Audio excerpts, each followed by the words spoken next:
આ બધી વાત તમને કચકચ જેવી લાગે.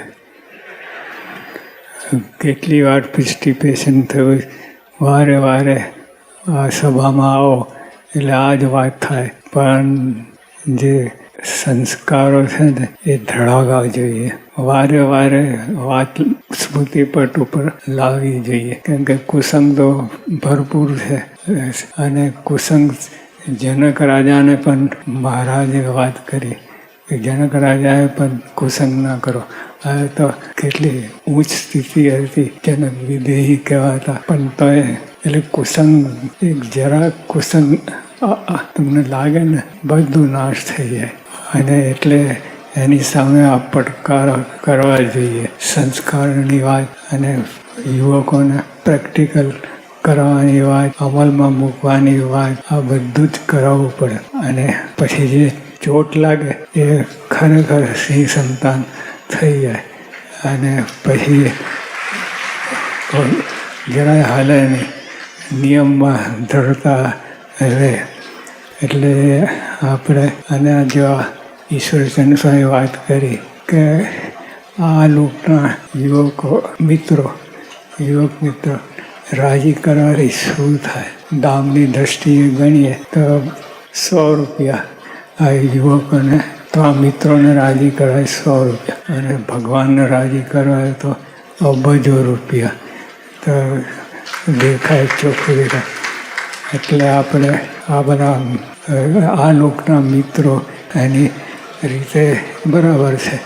એ કુસંગને માર્ગે જે સમજે છે અને આ વાત BAPSની વાત સમજે છે, આ સંસ્કારની ગંગોત્રીમાં ડૂબકા મારે છે, એ તરત જ મુમુક્ષુ હોય, તરત જ આ ચોટ લાગે અને એમાં સ્નાન કરવા લાગે અને પછી પાકા થાય. પણ આપણે આ કેટલાય પાકા છે, હમણાં બધું ગણાયું, કેટલાય પાકા યુવક યુવતીઓ છે. તો આપણે બળ રાખવું અને આપણી વાત સાચી છે, ખોટી નથી, જરાય ખોટી નથી.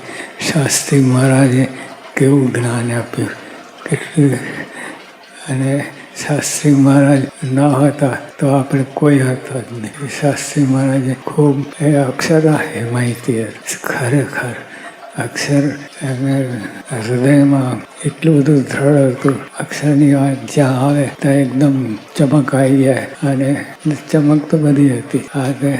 આપણને દેખાડવા માટે, આપણને આ એમના કાર્યમાં ભેરવવા માટે આ બધું કરતા હોય. તો બધી ચોખવટ હતી.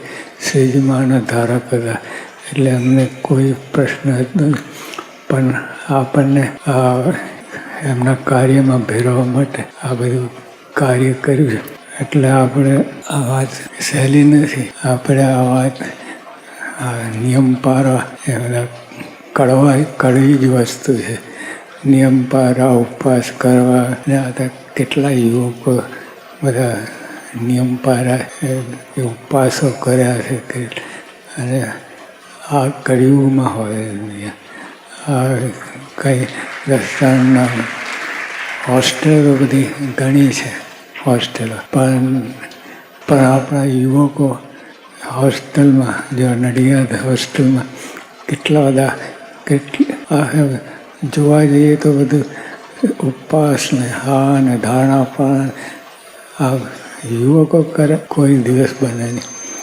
એટલે એ BAPSના બળથી એને સંસ્કારમાં ડૂબકા માર્યા છે. એટલે એને ખૂબ બળિયા થયા છે અને બળિયા થતા જ રહે.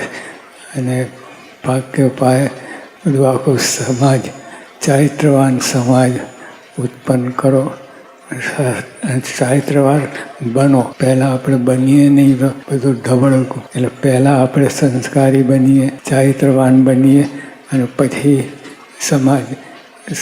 સમાજ તો તમને જોઈને જ સંસ્કારી થશે. એટલે આપણું વર્તનથી બધું બનશે. તો આ શાસ્ત્રીમાં બહુ દયા કરી, યોગી અપાએ દયા કરી, પ્રમુખ સાહેબે દયા કરી. એમની જે કરુણા કૃપા એ અધર ઝીલવી. સદાન સાંઈ મહારાજ.